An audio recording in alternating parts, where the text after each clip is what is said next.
اعتکاف کے چند اہم مسائل جن کا ہر مسلمان کو جاننا بہت ضروری ہے۔ پہلا مسئلہ یہ ہے کہ ہر محلے کی مسجد میں اعتکاف کرنا اہل محلہ کے ذمہ سنت مؤکدہ علی الکفایہ ہے۔ اگر تمام محلے والوں میں سے کوئی بھی اس سنت کو ادا نہ کرے تو سب اس سنت کو چھوڑنے کی وجہ سے گناہ گار ہوں گے۔ دوسرا مسئلہ یہ ہے کہ سنت اعتکاف کا وقت رمضان المبارک کی 20ویں تاریخ کو سورج غروب ہوتے ہی شروع ہو جاتا ہے،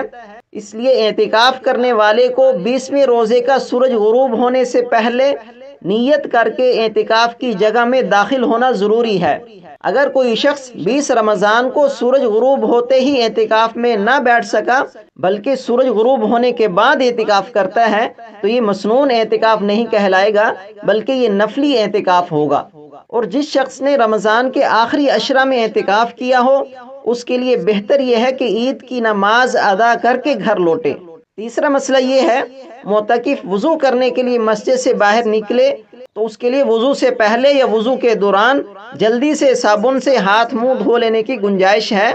البتہ خاص ہاتھ منہ دھونے کے لیے باہر نکلنا یا وضو کرنے کے بعد اس کے لیے رکنا جائز نہیں ہوگا، اس سے اعتکاف فاسد ہو جائے گا۔ اور چوتھا مسئلہ یہ ہے اگر معتکف پر غسل جنابت فرض ہو جائے تو اس کے لیے مسجد سے باہر نکل کر غسل کرنا ضروری ہے، اور غسل جنابت کے دوران صابن کا استعمال جائز ہے لیکن اس کی وجہ سے تاخیر نہ کرے۔ لیکن صرف گرمی کی وجہ سے یا جمعہ کے غسل کے لیے مسجد سے باہر نکل کر معتکف کے لیے غسل کرنا جائز نہیں ہے، اس سے اعتکاف فاسد ہو جائے گا۔ پانچواں مسئلہ یہ ہے کہ اعتکاف کرنے والے کا شرعی اور طبی حاجت کے بغیر بھول کر مسجد کے باہر نکلنے سے بھی اعتکاف ٹوٹ جاتا ہے۔ جیسے ابھی ذکر کیا کہ صرف ہاتھ منہ دھونے کے لیے اگر کوئی آدمی مسجد سے باہر نکل گیا یعنی وضو والی جگہ پر آ گیا تو اس کا اعتکاف ٹوٹ جائے گا۔ جیسے کھانے سے پہلے لوگ ہاتھ دھونے کے لیے وضو والی جگہ پر آتے ہیں یا کھانے کے بعد ہاتھ دھونے کے لیے وضو والی جگہ پر آتے ہیں تو اس سے اعتکاف ٹوٹ جاتا ہے، اس سے بچنا چاہیے۔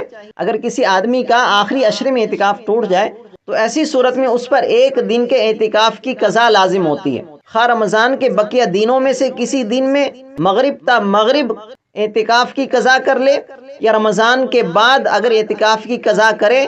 تو سال کے جن 5 دنوں عید الفطر کا دن، عید الاضحیٰ کا دن اور اس کے بعد متصل 3 دن یعنی ایام تشریق کے علاوہ کسی بھی دن مغرب تا مغرب دن کے روزے کے ساتھ قضا کرنا ضروری ہے۔ یعنی جن 5 دنوں میں روزہ رکھنا منع ہے جیسے عید الفطر کا دن، عید الاضحیٰ کا دن اور عید الاضحیٰ کے فوراً بعد جو 3 دن ہوتے ہیں ان کو ایام تشریق کہتے ہیں، ان 5 دنوں میں روزہ رکھنا منع ہے تو ان 5 دنوں میں اعتکاف کی قضا کرنا جائز نہیں ہے۔ ان کے علاوہ سال کے کسی دن بھی اعتکاف کی قضا کرنا جائز ہے کہ مغرب میں بیٹھ جائے یعنی سورج غروب ہونے سے پہلے مسجد میں اعتکاف کی نیت کر کے داخل ہو جائے، اگلے دن روزہ رکھے، سورج غروب ہونے کے ساتھ ہی اس کے اعتکاف کی قضا پوری ہو جائے گی۔ یعنی اگر کسی آدمی نے 10 دن کا اعتکاف کیا تھا، اس کا اعتکاف ٹوٹ گیا تو 10 دن کے اعتکاف کی قضا صرف 1 دن سے کافی ہو جاتی ہے، پوری ہو جاتی ہے۔ اگر کوئی آدمی مغرب سے پہلے اعتکاف کی نیت کر کے مسجد میں داخل ہو جائے اور پھر اگلے دن روزہ بھی رکھے، افطار کرنے کے بعد سورج غروب ہوتے ہی اس کے اعتکاف کی قضا پوری ہو جائے گی۔